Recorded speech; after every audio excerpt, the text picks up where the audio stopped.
My name is Aaron Houghton. I'm the creator of Founders First, where founders thrive. And thank you for joining us for another great Founders Forum discussion. Today, we're excited to be joined by Dr. Charmain Jackman. Dr. Jackman, thank you so much for joining us today. Thank you. It's an honor to be here with you and your audience. Thank you. So, first, I'd like to tell everyone a little bit about Dr. Jackman and why we're so happy to have her with us today. Dr. Jackman has been in the field of mental health for over 23 years. She's the founder and CEO of InnoPsych, an award-winning startup dedicated to changing the face of therapy and promoting wellness and healing for people of color. Through her work, she focuses on the intersection of psychology, mental health, diversity, equity, and inclusion. And she's used her expertise to shape how organizations respond to and support their employees during the COVID-19 and the racial violence crises. She's the recipient of numerous prestigious awards, serves as a national spokesperson for mental health and emotional wellness, and is a frequent guest and contributor to local and national media outlets. So, Dr. Jackman, we're so grateful for your time. Thanks again for being here. Thank you. So our guests who are joining us today understand how this discussion will go. I'll ask Dr. Jackman a number of questions about her experience and her observations. Then I'll open it up to questions. If you have a question, go ahead and put it in the chat section here in Zoom, and we'll pose it to Dr. Jackman when we get to a little later in the conversation. In any moment, if a question pops into your mind, just drop it into chat. You're not going to interrupt us. We'll pick it up when we get there. Don't lose those great thoughts and questions along the way as we go. And with a audience of entrepreneurs, I know there's questions and lots of thoughts. So let's kick it off. So first, I want to ask you a question, a little bit about your own journey. Based on your own experiences, you identified a need in the field of mental health. You made it your mission to fill that need, and you became an entrepreneur in the process. Can you tell us about the personal experience that led you to start InnoPsych and the work that InnoPsych does? Sure. And I have to take it back to my mom because she was my first entrepreneur, and later learned that my grandmother was also an entrepreneur. So my mom worked a full-time job selling insurance and then started selling Avon products and other cosmetics and home care products on the side. I grew up in Barbados. So she was this innovative model, putting things in her car and driving around to different workplaces during her, lunchtime and then after work. So I saw her grind. And so, around 15 or so, I knew I wanted to become a psychologist. Haven't never actually met one in real life, except for Bob Newhart, who was one of my favorite TV show psychologists at the time.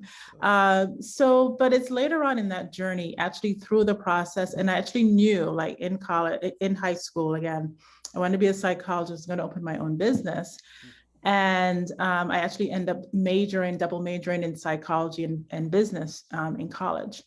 But the process of graduate school actually did not prepare me to be an entrepreneur, to be a business owner. And so I remember coming out of grad school and thinking, oh, I don't want to own my own practice anymore. I'm just going to go work for someone. Mm-hmm. And it really kind of, that took, I'm still kind of balancing that life, being working for a company and also having my private practice.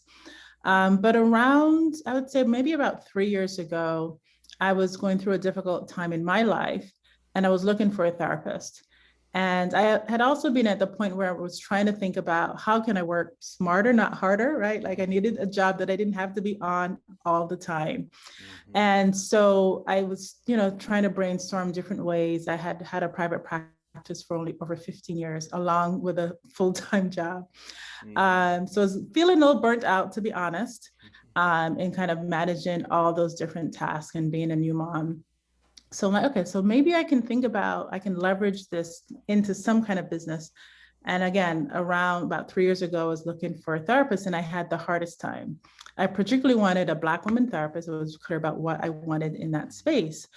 And I couldn't find one. I went on one of the major, therapist finder platforms. I would get all kind of people, but the people I was actually looking for. So like, this is really hard. This is challenging. I'm a therapist and this process is overwhelming. It's frustrating and I can't really connect. Literally, it took me over 6 months to find a family therapist, and she wasn't a woman of color, but it was fine. And then it took another 9 months to actually connect with a Black woman therapist. Wow. So, I'm like, I'm a counselor. So, I had some resources. I tapped into my own network for support. But I just envision, like, if someone at a hard time, particularly when we think about communities of color, going to therapy is not the first thing that comes to mind, right? If you're having a challenge, we're not gonna say, oh, therapy. So like, I put the things together.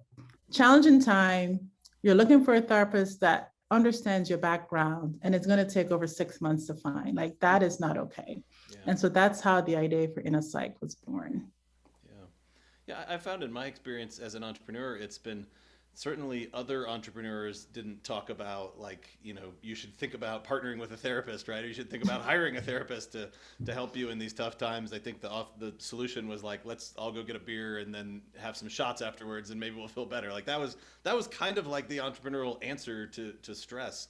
I imagine that so many entrepreneurs out there have seen this challenge of, like, it's not the obvious next step. It's not the obvious next path. And myself, I kind of went through a network the first time I worked with a psychologist, and I was lucky enough that my CFO in my business, which you kind of think of like a traditional suit and tie sort of financial executive, he on the side was getting a master's degree in psychology from Emory online, while also working at my company. And so he was like the only person I knew at the intersection of business and kind of therapy. He was doing it kind of for a family practice reason that he wanted to go into. So I think that's really, really fascinating. It is challenging, I've seen as an entrepreneur, to find therapists that are right for us and our backgrounds. Right. Yeah. Right. So one of the things you talk about in your work is the stigma surrounding mental health and how hard it is for many people to seek help when they need it. There's an increasing amount of attention focused on it, and it's arguably now one of a number of issues regularly discussed at the national level. You've been in this field of mental health for over 20 years, so you've got this perspective on how things may have changed over time.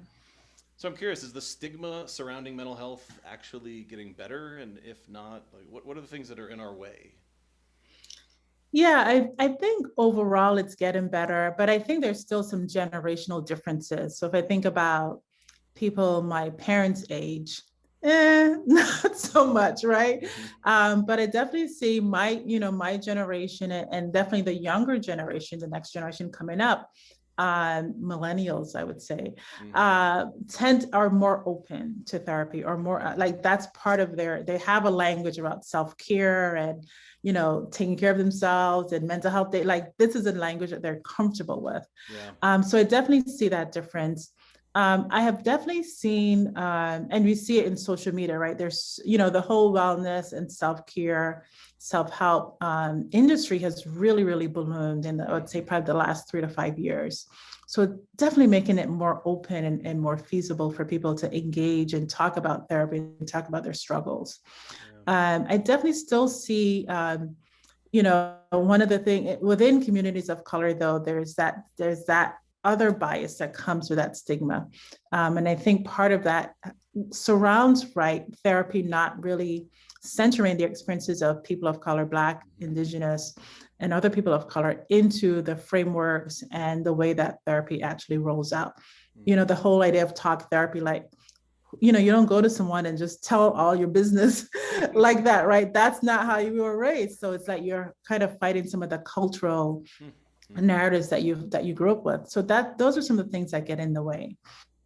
I have seen, with COVID, as we say, mental health is really taken a front seat in conversations, and people are really talking about the mental health. I mean, the social isolation, the grief, there's so much conversation and support that's out there. So I see people tapping into it more.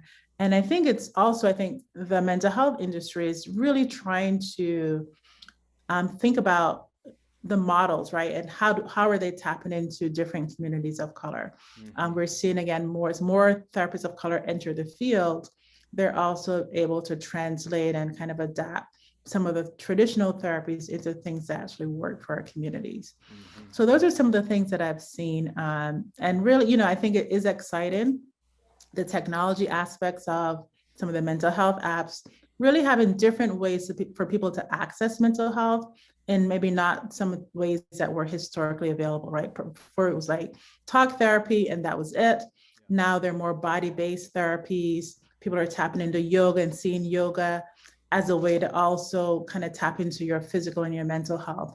So I think being able, having that mindset and that perspective, kind of loosening like what therapy or what taking care of yourself looks like, the more that we can expand that definition, I think people are more able to access different services. Yeah, it's interesting when you think about the kind of change in the last 10 years where, as a society, maybe we didn't share a lot of those uncomfortable things with each other, and then kind of social media comes along and we share Right. everything else on social media. Right. Certainly people in younger generations, right, share just absolutely things that probably make some of us cringe when Right. we A look little at too it, right? much. Right. Yeah. I remember a couple years ago the kind of first discussion of when employers could start to look at social media public profiles to understand what people were like, and that kind of being a thing. And it was like, oh wow, like maybe we should think a little Right. bit ahead to what's going to be out there. I think that's interesting. Now, like with that change, we have therapy over text messaging now, or messaging Mm-hmm. through private secure apps, which is completely different. One of the things we've seen, you mentioned millennials being more open to this, is folks that are in our programs at Founders First that are in college or they're thinking about starting a business. Some Mm-hmm. folks in the younger generation, they're actually worried about their mental health if they start a business. So Right. they've gotten this message, or they've just looked at a lot of the public entrepreneur figures out there and looked at them and said, well, maybe not as healthy as I want to be in the next 10 years of my life. We're seeing that as like a fear. Like, I don't want to start a company Mm-hmm. unless I can get some sort of confidence that I'm not going to, completely ruin my mental health and wellness. Right, right. Yeah, that's true. And I think we have some of the kind of maybe the stereotypical images of what an entrepreneur is. And it's often that grind, right? Hmm. Often that like you're maybe the breadwinner for your family and it's like do or die. And, even in my own journey, like I'm consistently reevaluating what that looks like for Hmm. me, but it's like you want to be successful and like you feel like every hour every minute counts and it's Hmm. money, like we kind of time every minute, and so there can be a lot of stress that you add on. And for me, I'm like noticing and realizing, and what I talk about with clients is like sometimes we think like taking a step back, like we feel like we're going to lose something, but we actually can gain so much when we step away from the problem. We're able to think more creatively. Hmm. Like we take that, take a nap or, go to bed at a decent hour. Like it Hmm. actually helps us to wake up with more focus and more energy and a better way of looking at the problem. But I think in the moment, if you are on that kind of that train, like it's really hard to get off. So Yeah.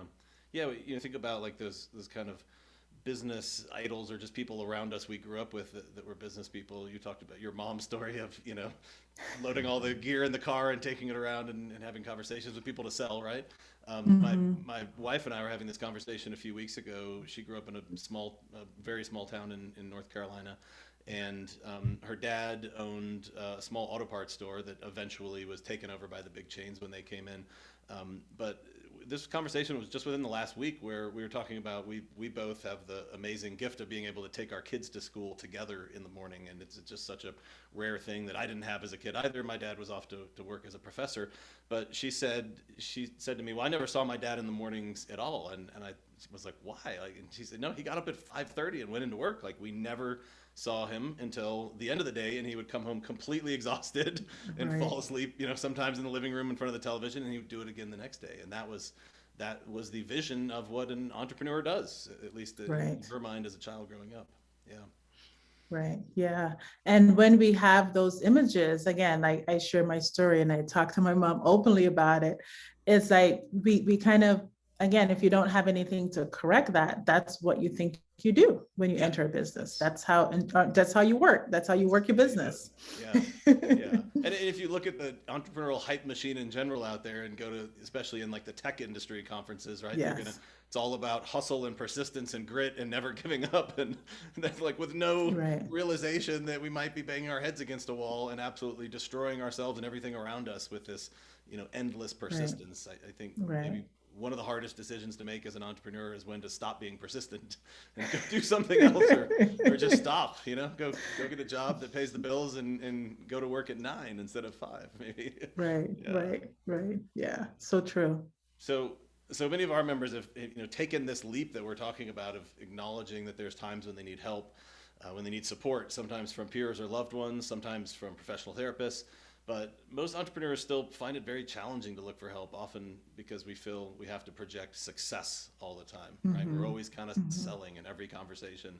So many of us have maybe even had to convince our spouse or partner that, this is a good investment, I promise, we should mortgage the house and go after this. And we don't always want to have to say, it's all about to fall apart next week. Right. So if you're an entrepreneur, you understand the roller coaster that entrepreneurship can be.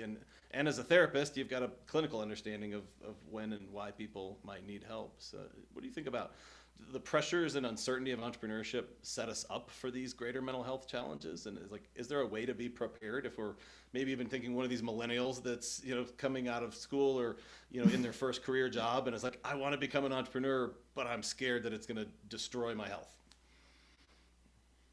Right. And I go back to that generational piece that you're highlighting as well. In that, again, when I grew up, therapy was not really a thing, right? People did not talk about going to therapy. We did not talk about mental health. So that was not something that was prioritized. And, for some of us, we've had to learn the hard way, right? Going through and really developing those habits that really impacted our mental health, and then going into recovery and hopefully coming out of that with a new vision of what your entrepreneurship journey will be.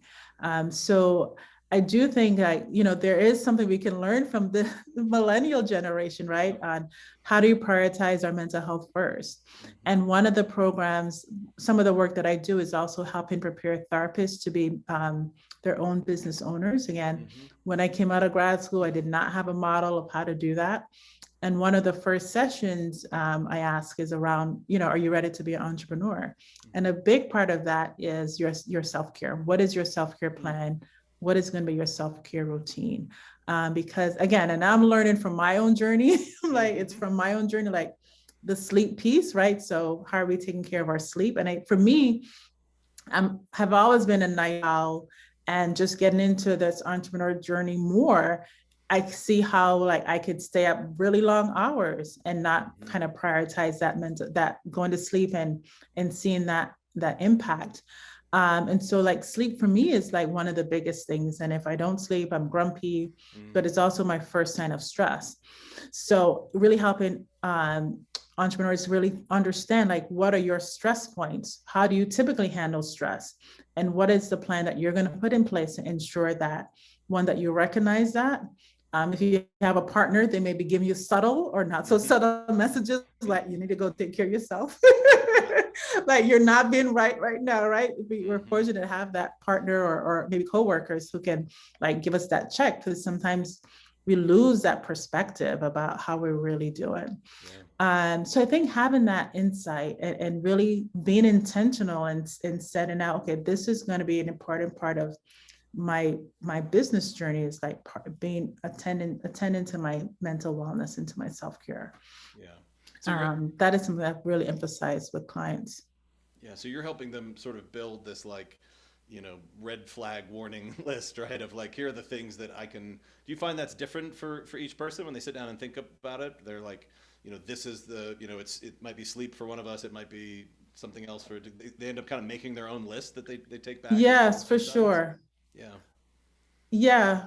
Yes, for sure. And part of it is not even the red flag. Is what are you putting in as part of your daily routine, right? It's not, because when you get to the flag, then it's kind of too late.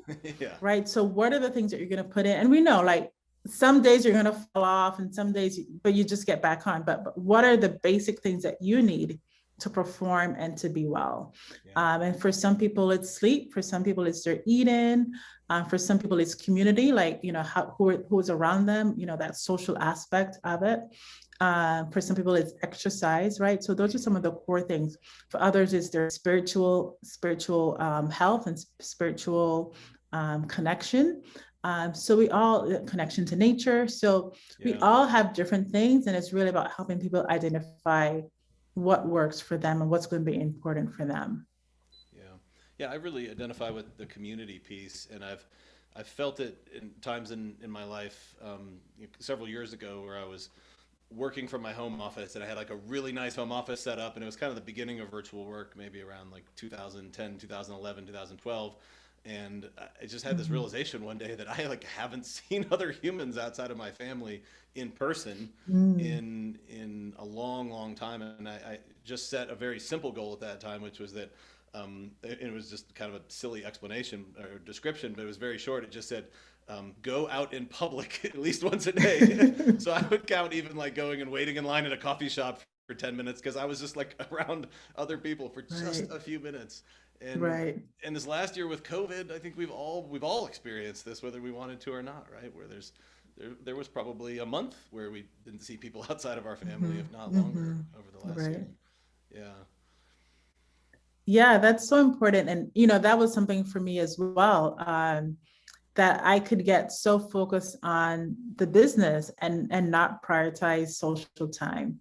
yeah, Right. It's almost like an inconvenience to have to go hang out with people. yeah, yeah, yeah, But then when I go, I'm like, oh my God, this is so great. Like I really needed this. Right. And yeah, so really being honest with what you need and what helps you to, kind of release and let go. It's so important. But we have to do that inner work first to know like what works for me. Like I can't come and tell you, Aaron, you need to do this, right? You have to kind of know what's going to work for you. yeah. Yeah, I found one of the underlying things for me is I like when I get really, I don't want to quite use the word obsessed, but let's say overcommitted and overfocused on work, slightly obsessed with it from time to time as I'm, building a product or designing something or something that I'm really excited about. I find that like that level of excitement gets me a little addicted. Like I want more of that. And even though I love Mm-hmm. spending time with my Mm-hmm. kids or with other friends, Mm-hmm. I understand that joy less, right? I have to go back and experience it to re-understand it. But like, something as simple as like product testing might be so exciting to me. So I would just sit here and spend time Right. doing that instead of the other things I need to do. Is there kind of a component to that? It's weird. It's kind of like the reward system gets a little bit switched in my own mind. And when I think about it, I go, I don't really want to hang out with my friends right now. This is really, really fun and really, really exciting. And then to your point, I go hang out with my friends, and I'm like, this is what I needed. What have I been doing? Hiding in my cave, working on the product, right? Yeah. Yeah, Yeah, but right, it's that adrenaline that gets going when you're close to like the end or you're yeah, on the brink of solving it. There's a lot of joy and anticipation in that. It's like watching a horror movie, right? You can't tear yourself away. You want to see what's going to happen, even though you know, yeah, right? But it's yeah, so like that. But there is a lot of joy that comes from that. There's a lot of positive hormones that, particularly if it's working out, right? Or if it's not, too. I think like sometimes when you are having a challenge with it, it's like, okay, I gotta finish it, right? I gotta finish it. yeah, If I yeah, take 5 minutes away, like I'm gonna start over or something, right? So we can definitely get in that cycle. And it's so important to have something that pulls you away because it's that balance, right? It's finding that balance, right? And knowing that that balance is important. yeah. Yeah, I fall victim to that challenge, that problem, that delusion all the time where I tell myself, I'm almost done. I'm just gonna finish it. Like I am Yeah. easily 90% plus done, right? And then it ends up taking Yeah. all the time I've spent already to actually finish it, right? Is that complete delusion that I'm just, it's right there, it's right there. And my kids are, Dad, when are you gonna be done with Mhm. work? Oh, like 30 more minutes. And then 4 hours later, I'm still nowhere close to being done. It's Yes. so hard to make Right. that call. Right. Right. Yeah. Right. Right. Yeah. So, along the lines of entrepreneurs and mental health challenges, one of the things you and I have talked about is what we can do to get ahead of impending crises. The Founders First When to Help campaign that we ran, I think it was back in December of last year, we surveyed a bunch of entrepreneurs about when they themselves came to a crisis point in their lives. And the goal was that our findings would help others see the signs so they can take steps to Mm. avoid getting to that difficult moment themselves. in your experience, what do you see as the signs of a coming crisis?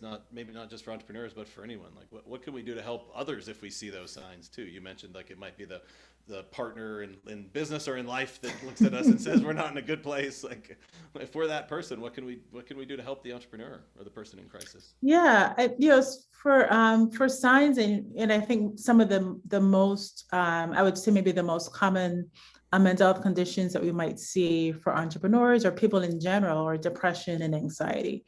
Those Mm-hmm. are the two top diagnoses that we see people struggling with. Mm-hmm. So some of the early signs, it's really, some of the telltale signs are, changes in your behavior, changes in your mood, changes in your sleeping, eating habits. So those are often, and then the social withdrawal. So those are sometimes the signs. Mm-hmm. When it tips over into something that's more clinical from a mental health perspective, is then it disrupts your daily function, and so you're not able to make it to work, or you're showing up for work late, or you're missing work, you're staying in bed.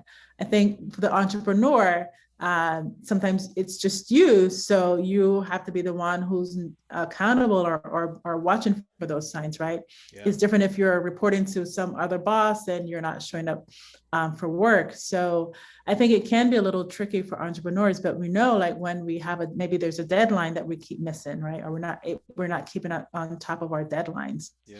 Those are some signs for folks who are entrepreneurs, I would say. But though, again, it's part of that changes in behavior, changes in mood, and not being able to engage or complete kind of those daily life tasks. Sometimes for people, it's getting a shower, or brushing your teeth, right? So those are some ways that we can know, that when, you can know for yourself or for a colleague, if things may not be on the right track. Yeah, that's super helpful. And we've seen some, some others around the kind of front side of addiction that we see as well. I think, the common ones around stimulant abuse and alcohol and other types of numbings, opioids in some cases. But, the stories of folks in our programs that share that, it was unbearable until they started, drinking half a bottle of wine at 9 a.m. before they got on their first Zoom call, right? And then that made it a little better, and it made it a little easier to get through the day, and following that path instead of a path back to recovery and health again is a common one we've seen. And that's it's interesting. I think this idea of like performance enhancing drugs maybe comes from the sports world and other places of where high performers think about maybe the use of any type of prescription medication to try and do our jobs better, would be banned if this was the NFL, or would be banned if this were the Olympics. I think sometimes that kind of stigma carries over into mental health and entrepreneurship, where people go, well, I wouldn't feel comfortable talking to a psychiatrist or talking to someone about medication that might help me in this case, because like that's just kind of like a no-go zone. We don't do that, but it's socially acceptable to have a couple of drinks or to pop a couple of pills that help with this and that, and get back to work again. Is that something you've seen among entrepreneurs or others? Yeah, for sure. And that, again, that stigma, and I see it a lot with people who are in high performing industries, high achieving, people who are type A themselves, right? Is that, mental health is seen as a sign of weakness. And so to either admit that you're struggling or to have a mental health condition can be a real blow to a person's ego or a sense of self or their identity, right? Like, I am not a person who gets sick. I am not a person who has depression or anxiety, right? So we have those, that mindset, or those narratives that we tell ourselves. It's really hard to admit or have that insight when there are challenges that we're facing. Yeah, that's a really good point. This sort of idea that the high performers that we know around us, that we see from the outside, that none of them have these issues and have ever had these issues and have never had to ask for help, right? There's somehow this default belief out there. What do you think is actually the truth behind that, of high performers that we see? What percentage of them have a therapist, do you think? Or, I'm asking an unanswerable question, I guess, but, not zero, right? Is I think what we've all seen. Right. Right. And I think hopefully we're getting to a place where people are starting to feel more comfortable in sharing their journeys, right? I think Mm. oftentimes, when we see people's success stories, we don't see the hardship, right? We see them, oh, they're overnight success. Yeah. No, I've been working this for a long time and I've had my own challenges. We're often not quick to talk about our struggles, right? Mhm. Or the things that, we've kind of encountered along the way, or setbacks, right? Mhm. How many of us want to show up and talk about, all the times we failed before this one business succeeded? Yeah. That's no fun to the story, right? So I think it kind of perpetuates that narrative, is that, you're this overnight success, or like you've just been, hitting the pavement, and everything has worked out well. Yeah. So I think the more that we can start to share the full story, right? The whole story, the whole truth, in a Mhm. sense, of Mhm. what our journeys have been. And I think organizations like what you're doing, that's making it like normalizing that conversation, is so important. And then people are like, okay, like I can talk about this. There's a community of people. I'm not the only one who's feeling this, right? Because a part of it, for entrepreneurs, many of them are in isolation as well. So Mhm. it can be really easy to believe that the narrative is like, it's just you, or it's just me that is failing. So I think when we have communities and when people share their stories, Mhm. it's really important to change those narratives. Yeah, thank you. Yeah, I make all these references back to the sports world because I feel like in some of the kind of like high performing, like physical pursuits and even elite military, a lot of this stuff is more acceptable and more Mhm. understood, at least on the inside. Maybe they don't share those secrets with the world, but we hear Right. about like Tiger Woods got a new, golf coach to help his swing, and it took 2 years to get it changed to the new thing. But now it's totally dialed in, and we all look at that and go like, "Well, wow, isn't that person smart for finding an elite coach that helped them make a change that they want to make and help them in an area where they were Right. struggling?" Yeah, so those are the stories that I as well want to see in the media and in the news, right? These Mhm. Mhm. CEOs and founders, and their company hits $1 billion and they realize they're not in a place where they need to be. I want to hear the story about the emotional coach, the therapist they hired that came in and got him back on track again and helped him. And those stories, they're starting to come out. I think they'll more in the years ahead. But I'm with you. Like that's what I want to read about. Those Right. stories. Yeah. Right, right. Yeah, yeah. And that, again, dispelling that shame around, talking to a therapist or talking about our emotions, right? Yeah. The more that we can dispel that, the better we can be for everyone. Yeah. Yeah.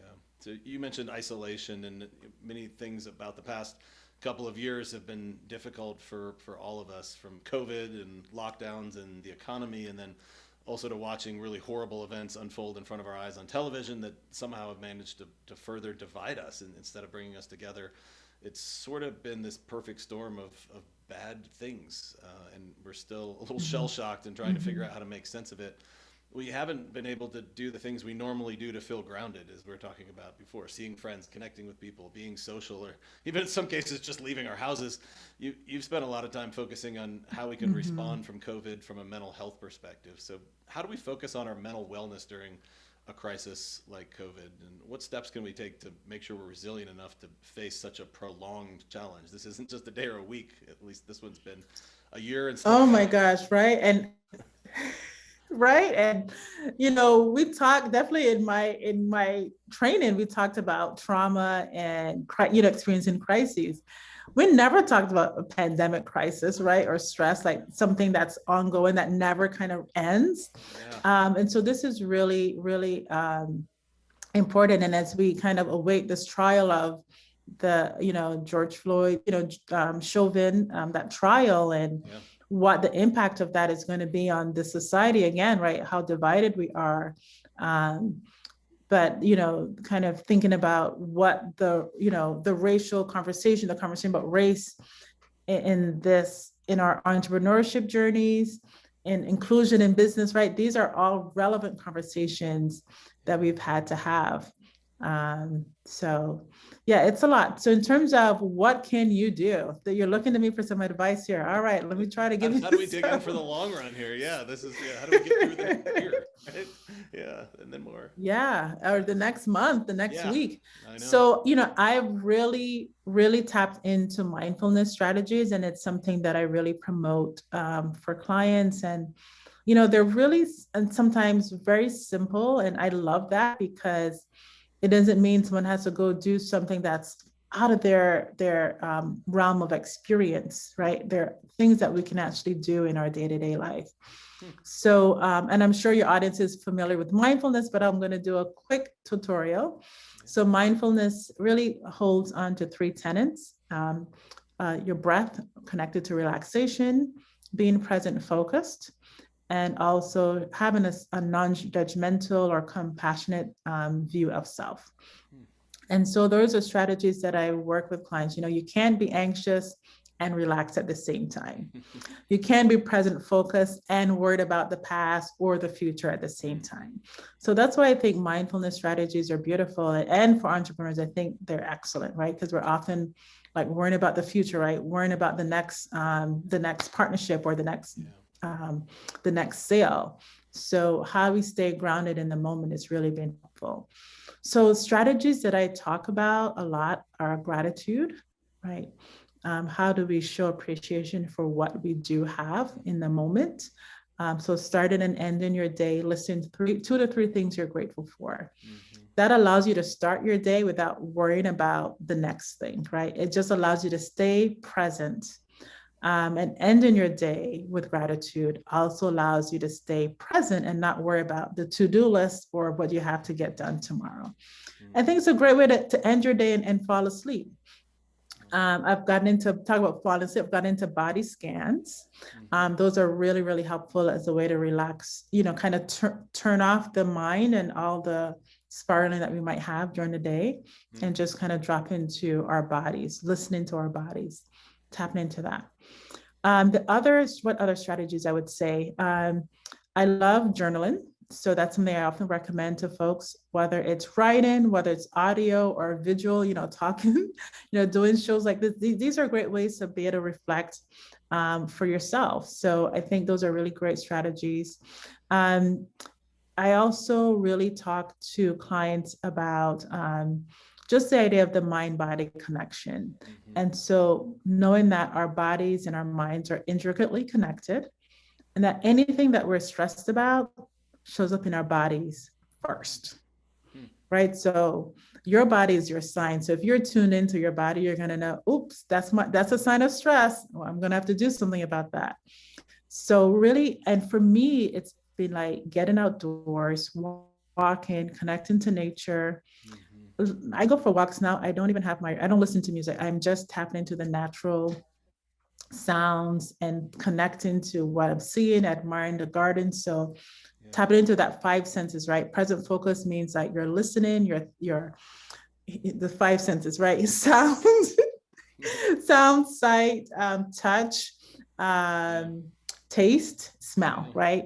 So as I'm walking, and I don't miss it. I don't feel like I've lost anything at all when I'm in nature walking. So those are some things that I really are my go-tos for clients.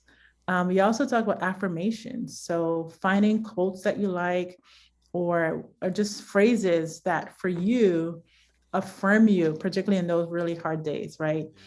So I love connecting with quotes and I use those throughout my day that help me keep going. Yeah. So the third part you mentioned around mindfulness was, well, that's such a wake-up call for me hearing that, the self-compassion part of that, right? I hear from entrepreneurs and type A people all the time, like, you know, meditation makes it worse for me, right? I sit there and I judge my thoughts or I'm frustrated that I'm not doing it right. And as you said that, it kind of occurred to me, that's what's missing in that situation when we bring our type A selves into it with like meditation. We cannot sit there and criticize whether we're absolutely nailing it or not. That is not going to help, right? That judging voice. Right. And that's the whole point. Yeah, that's the whole point is like, we're going to have those thoughts. We are going to have those thoughts. And rather than try to control them or like let them go away, you know, try to fight them, it's like, okay, there you are. And then let you go. So part of it is that kind of visualizing that, you know, having the thought, we have them. We're not going to fight them and just let it pass. So and meditation is, my husband is big on meditation and it's not necessarily my go-to, but it's really about your mind will wander. And it's just about bringing your mind back, right? So that happens, right? I think people have this notion like you're just going to sit there for 5 minutes and you're not going to think. Yeah, you're going to think about all kind of things, right? Because the minute that you're like quiet, all Yeah. the other things you have to do are going to come flooding. Mhm.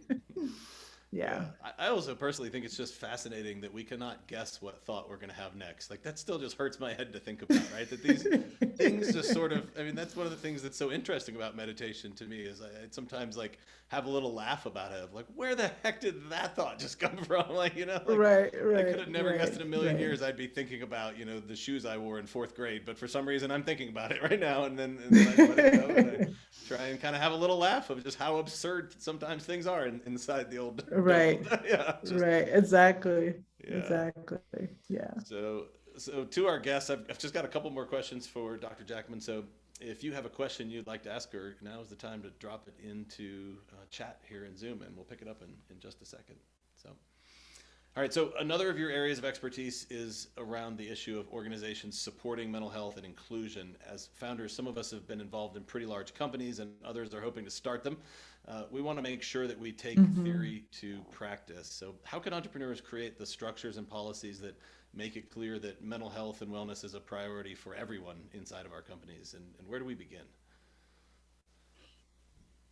Yeah. It begins at the top, Aaron. And I hear CEOs, people in charge of HR, or leaders in their organizations. They say, "Yeah, I tell my team members, you don't have to work on weekends. You don't have to answer emails on weekends."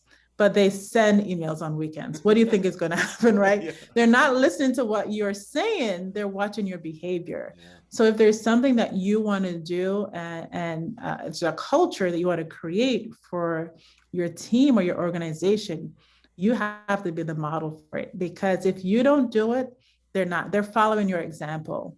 And if you tell them that they don't have to work on weekends, but you send them an email on a weekend, then they feel like if they don't respond, that looks bad on them, or that, they don't look as they're committed to the job. So you really have to kind of walk that talk.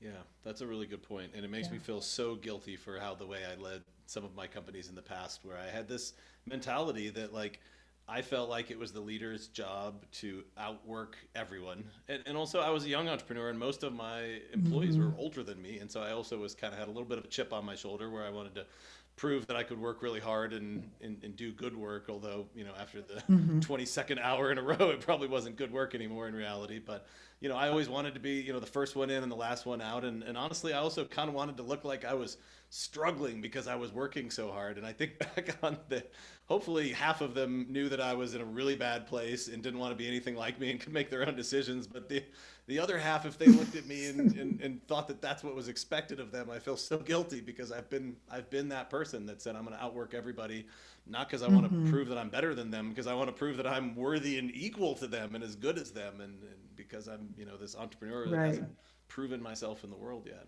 Yeah. Right. Or you want success, right? You want to make sure that you run a successful company and that they keep their jobs and you don't have to fire anyone. I mean, like, there are all these things these messages that we have that play a role in how we lead. Yeah. Um, but, again, connected back to our earlier conversation, it's so important that we are mindful of, like, people are more productive, right? They are actually going to give more when they are in a place, when they are healthy, Yeah. and they are able to work in an environment that's healthy as well. Yeah. Yeah, I love that. So my takeaway from what you've just shared here is it's not about the big poster on the wall that says it's okay to be okay, and it's not about the HR policy on page 12 that says you can take a mental health day. It's really about how are we living our lives as the leaders of our organizations. That's what people are going to see, that's what they're going Right, to follow, right, and that's how right, we can help ourselves and help them. right. Yeah. Thank you for that. For sure. And number of hours does not mean productivity, right? Like, you could Yeah. spend 20 hours at the job and still, like, only get half of what you're supposed to get done in that day. So Yeah, I also think looking at that measure, right? We often measure, like, number of hours as, like, okay, you worked a full day, but did you really? yeah. Yeah, I think some of the general workplace studies around this are that, above about 50 hours, 50 hours a week, productivity starts to drop off, and above 60, Yeah. there is effectively zero gain per additional hour. So Right, I know that's hard right, probably for some right. of us entrepreneurs to believe, but that's the general data. And even if it feels Mhm. like we're having a moment of brilliance in the moment, we might be getting ready to have a moment of collapse instead, actually. Yes, Yeah. yeah, right. All right, so I often wrap with a final question for our guests focused on what advice they would give founders specifically. So, since you're both a therapist and a founder, my question is what personal advice would you give to someone just getting started as an entrepreneur? Can we make our journeys easier with preparation, or are we inevitably just in for it if we choose this path? No, and I am early in the entrepreneurship game. But as I said, I've seen my mom be an entrepreneur. And I think that, for you, for anyone starting out, and I wish someone had said it to me when I was starting out, is that your self-care is important. And, getting 8 hours of sleep is important. You're actually going to feel better. You're going to be more productive. So, sleep is one you can hear me talk about a lot, right? But I think if you have though that self-care in mind first, that things will fall into place. And the journey, it's a journey, right? So there are going to be always bumps that you encounter along the way, right? Hmm. There's nothing that can prepare you for everything on your journey, Yeah. right? But it's how you are able to respond. How are you in terms of your own self-care, your own soul care, that can help you be able to face those challenges. The challenges are going to be there regardless, but Yeah. it's how you're able to respond and navigate those. It's actually going to be telling about how your success as an entrepreneur. I love that. Yeah, I like to think about it as like we've got two levers we can play around with as an entrepreneur. We can reduce the amount of stress we're under, which kind of just means like how hard we're charging and how big our goals are, or we can build our ability to be resilient to stress. And it's, Right, one of those two probably has to move. And as entrepreneurs, we often don't like to lower our goals. And right, so I say maybe the obvious answer is what you've shared with us here today, which is to build those skills for resilience so that we can face the dragon that's hiding around the next corner because we know it's going to be there because we're in this right. uncertain life as an entrepreneur. Yeah.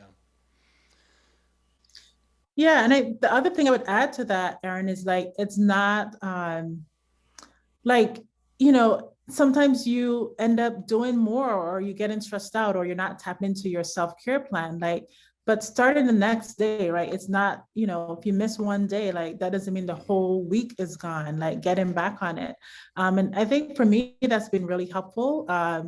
And the way that I try to organize my schedule, I try to really now, not double book things, do things back to back. I was like Hmm. that, like get maximizing, every hour in the day. And I'm like, that's not helping me. Hmm. So giving myself a little bit of breath has actually helped me. I feel good. I feel much better when I sleep and wake up rested and Hmm. I'm Yeah. not tired or forgetful. So I think it's really, really understanding how you operate. What's your optimal level? What does that look like for you? What does that feel like for you? Yeah. And really being honest, and giving yourself that gift to do that. What's good for you. Yeah. That's incredible. Dr. Jackman, thank you for sharing your insights with us. These are such important issues, especially right now. I'm going to turn to our audience for some questions. We've got a bunch coming in here. So um, let's just jump right to Amanda first. So Amanda said, amazing work. Why is it so important to some people to find a therapist with a similar background and gender? What questions can people ask to find a good fit in a therapist? That's a great question. How do we find Yeah, fit that's that great. works for And us? yeah, I think I think is really important. People want choice, right? I think historically, so psychologists make up about Black psychologists make up about 4% of all psychologists. I think we were put BIPOC therapists make up about, I would say about 12%. Okay. So I think people want a choice. And for me, it was important to have a Black therapist, right? I wanted someone who kind of understood kind of my journey. Hmm. But it doesn't mean that every Black therapist is going to be a good fit for me, right? So, which I'm glad Amanda's question, what are the questions you can ask? How do you determine that if this is a good fit for me? And some of the questions I ask, and I actually wrote a blog about this as well, but some of the questions I ask, what's your experience working with, say, I'm a Black Caribbean woman, with Black Caribbean women. What is your experience working with women in entrepreneurship, right? How do you help your clients achieve their goals, right? Really talking about their process. Are you someone who's more quiet in session, or are you more active? So, again, for people who are maybe not sure what that might look like, most insurance companies allow you to go visit a couple therapists to see, kind of test out, kind of like a test drive, to see which one will be a good fit for you. And I think it's really important to do that. Sometimes people think, well, I have to go with the first person that I get on the phone, right? Because maybe you've been looking for a person for 3 months. So you're like, I'm going to try to make this work. But if you find that the process, it's not working, you're not gelling with a person, it's okay to to say to them, like, I don't think this is working. Here's what I need. Or to tell them, like, I don't think this is working and I'd like to find somebody else. Some people might help you connect back to people in their network. But I think for people, I always want them to know, like, because you and a therapist didn't click, it doesn't mean that therapy didn't work. It just meant that that relationship with that person wasn't a good fit. And it might be frustrating to have to go look again, but I encourage people to do that. It's kind of like dating. It's like, everyone's not going to be a good match for you, but finding your match is important. Yeah, it's an important relationship, and I found myself in my relationship and conversations with my therapist, like, being even after we worked together for months, still being uncomfortable sharing things that are really, really deep. And like any relationship, we don't jump into those things in day one usually and say, let me lay it all out there. I can just share from my experience that I've it took time for me to want to be able to really dig into the real issues with my therapist as well. And part of that's, probably just building trust that it's okay to have these conversations, because sometimes they really don't feel natural to sit down on a couch and just start sharing this with somebody, even when it's a professional. Right. Exactly. Yeah. And, if the therapist, again, like finding somebody who works with you. I remember having a client who we had a brief phone consult, and she said something and I just started laughing because it was so funny. She's like, oh, good, you have a sense of humor. I think this is going to work. Right. So that was her test for me. Like, does this person have a sense of humor? So I think being honest about what's going to work for you. And, again, as a therapist, and hopefully most therapists are like this, we know, like, it's going to take a little bit to kind of find that match. And I try to be very open with people that I'm meeting for the first time about my practice and my process, and how I kind of see therapy and how it works, what they get when they're working with me. So that gives them information about whether this might be a good fit for them or not. Yeah, that's super, super helpful. I love that. All right, next question's from Sean. So Sean said, as a new business owner, started in October of 2020. God bless you, Sean. Amazing. In the middle of COVID. Yeah, mental health care was already a focus of his prior to launching. It's fascinating to think that he might want to work with someone who understands entrepreneurs and understands how entrepreneurs speak. He said, thank you for your focus on this critical area, and then can help make people better and healthier entrepreneurs. His question is, how do you help business owners with depression or anxiety coming into a business to manage their mental health in those early years of a business when it's still ramping up? I think we all probably expect that the first 6 to 12 to 18 months of starting a business, maybe even the first 4 years, are going to be particularly miserable. How do we try and manage anxiety and depression in the midst of that? Yeah, I definitely think really understanding, like, definitely we are people with different aspects of our functioning. So if you're someone who is prone to depression and anxiety, it may be helpful to connect with a therapist ahead of time, maybe even someone, psychiatrist, or someone who prescribes medications to help with that. Because, again, the anxiety is likely going to be really high. So kind of being proactive about that. And, if you're open to medication as a option to help manage the anxiety in those really intense times that might be helpful. It might be a PRN, right? As you need. You may not need to take it every day, but you might be able to take it when you notice you're not sleeping, or just anxiety is debilitating and not allowing you to function. But I really appreciate, your question, because it's really, again, about really that insight into like, what are my strengths and what are my areas of challenge? Mm-hmm. How do I manage stress? Like, I think, every entrepreneur, whether they're starting or they're already, far in the journey, really need to ask themselves that question, like, how do I manage stress? What are my early signs of stress? What are the things that I'm going to do day to day to help me feel good, that are going to bring me joy, that help kind of balance that out? Mm-hmm. It's really important because, again, like you said, that, entrepreneurship, there are lots of joys, right? The thing is working, or we're getting that excitement, but we know it's a journey, right? And so there are going to be bumps along the way, and really being prepared for those bumps. Like, how do I navigate those? How to make sure that I'm doing what I can do to mitigate the impact of those stressful situations, I think is really important. Yeah, I love that.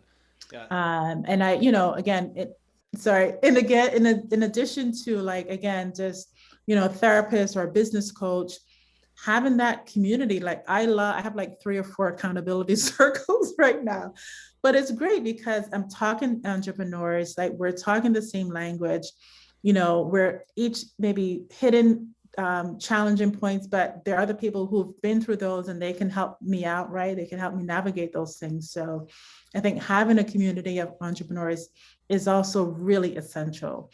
Otherwise, particularly if you're on your own, it's really essential. Otherwise, you can really get lost and spiral in those really challenging times.